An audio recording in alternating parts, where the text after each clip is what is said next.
Yeah! Yeah! Who would have thought? Back to back to back on a square rail. First try. They say you die when you don't dream. Yeah. Guess I'm alive cause I still believe. Look at the sky, tell me what you see. I see stars that look like me. Take a guess how I live. Bet every time you be wrong, you couldn't walk a mile in these kicks. You don't even know the path where I've been. Talking about rolling coins and make ends. Took a lot of L's but never did quit. Took it on the chin and look at my strength. Place that bet, the chips are all in. Say that you're pressure, you don't know pressure. I'm here for the bank, you're here for the extras. Just me and the fam, I don't need no extras. It's the ones that I love that I treat like treasure. Fed up, I'm really fed up. I hear the side talk, I never said much. Fed up, I'm really fed up. I had to fall back so I could step up. Come on this walk if you could fit in these shoes. I face some times when I had nothing to lose. I beat the odds and now I'm living the proof. But I still go all like I got something to prove. I get up. So as you guys can realize, there's an extreme time jump from when I first skate the Tyshawn 2s to when I'm currently skating the Tyshawn 2s. And I want to go ahead and explain the reason why that time jump exists and my overall thoughts on the shoe. But before that, let me show you guys some more recent footage of me in the Tyshawn 2.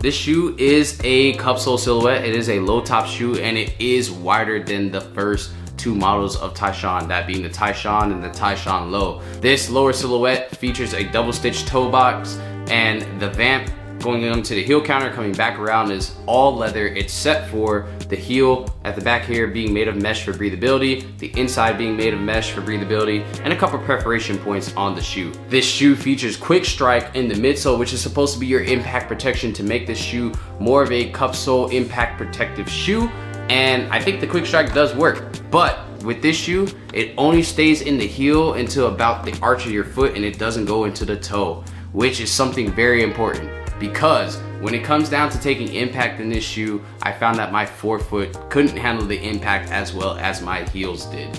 Let me explain. The toe box of this shoe is a lot thinner of a toe box, making this shoe feel more vulcanized in the toe and more cup sole in the heel, which is a good combo if you have a really good insole to go with that, so you can still have impact protection in your forefoot and also still have great board feel. But the insole that this shoe features is a standard Adidas footbed. It doesn't really have much going on. It feels kind of cardboard-like, and I kind of hate that they put this in the shoe because it did not support me any further than the quick strike could.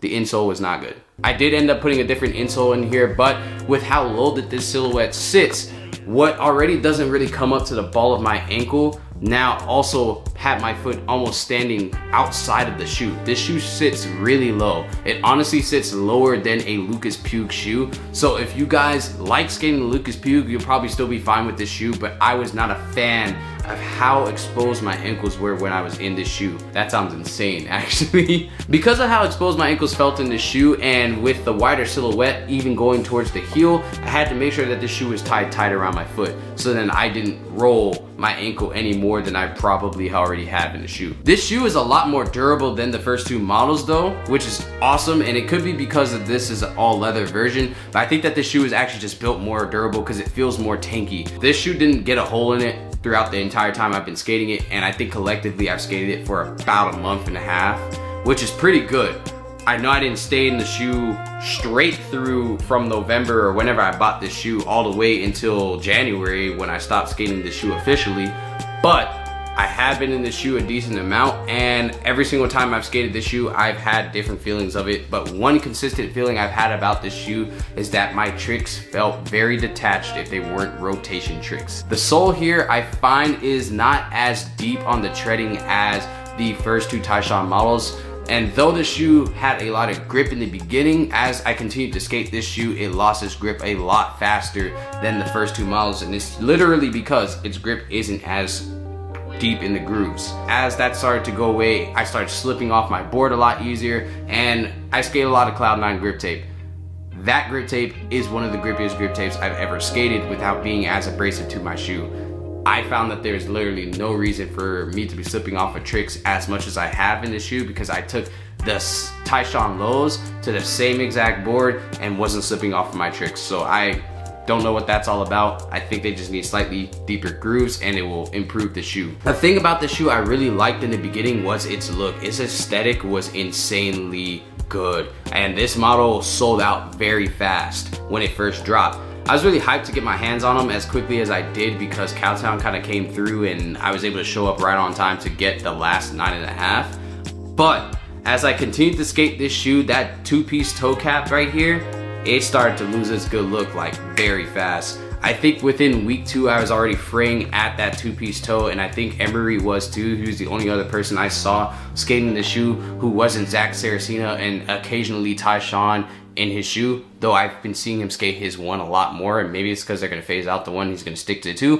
who knows. I found that I would rather get another pair of these to wear out and about than to skate again. I found that the functionality for skateboarding wasn't quite it in this shoe for me.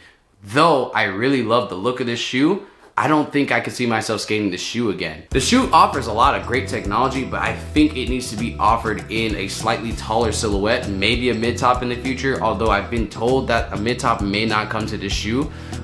It would be awesome if this shoe came in a mid-top, because I think it would solve a lot of the issues with the fit and the overall stability when it comes to the upper of the silhouette. And I think it would also even improve the look. But I also think that they need to let go of this two-piece toe, because this two-piece toe, although the layer below it goes all the way down to this rubber that is actually nice and grippy, and that's the only reason I was able to flick pretty well in this shoe. This going all the way down is what saves your durability. But if it were to be like any other shoe where the stitching just meets the layers, then this would have been blown out already and I would have had a hole in it by week 3 for sure. And that would have been before I would have stopped skating it to skate it in January. So my overall thoughts on the shoe is, if you like a low top silhouette and you love the Lucas Puke, you might like this shoe because it's going to feel like a more impact resistant Lucas Puke bolt. And honestly, it would fit your aesthetic because this looks more like a Lucas Puke than it does a Tyshawn. If you are used to the Tyshawn and the Tyshawn low and you want something a little bit more like that, the Quick Strike offers you that impact protection in the heel, but overall you're not going to really get the same feeling or anything that's similar to the first 2 models in this shoe. So my overall thoughts is, I personally wouldn't get it again, but if you like lower silhouettes, it might work out for you. I went from being a really huge fan of this shoe to not liking it at all. As always, if you guys enjoyed this video, make sure you leave a like and a comment, and make sure you guys are subscribed, because I have a video on the Tyshawn low coming out very soon where I will tell you guys which of the 3 Tyshawns are the best Tyshawn and give you guys my reasons and all that stuff. I'm going to recover a lot of the old footage of my first Tyshawns. I remember exactly how that shoe skated. I remember the exact reasons I didn't like that shoe, exact reasons I love that shoe. So if you guys are looking forward to that review, make sure you hit the like, make sure you're subscribed to the channel, and as always, I'm Skate Day. Make today your day, and I will catch you guys in the next video. Peace out.